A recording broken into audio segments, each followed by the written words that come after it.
Our Father in heaven, hallowed be thy name.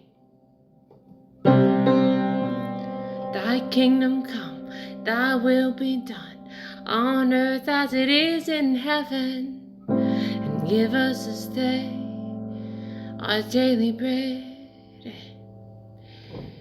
Forgive us our sins, as we forgive those who sin against us. Oh, lead us not into temptation, no, but deliver us from evil.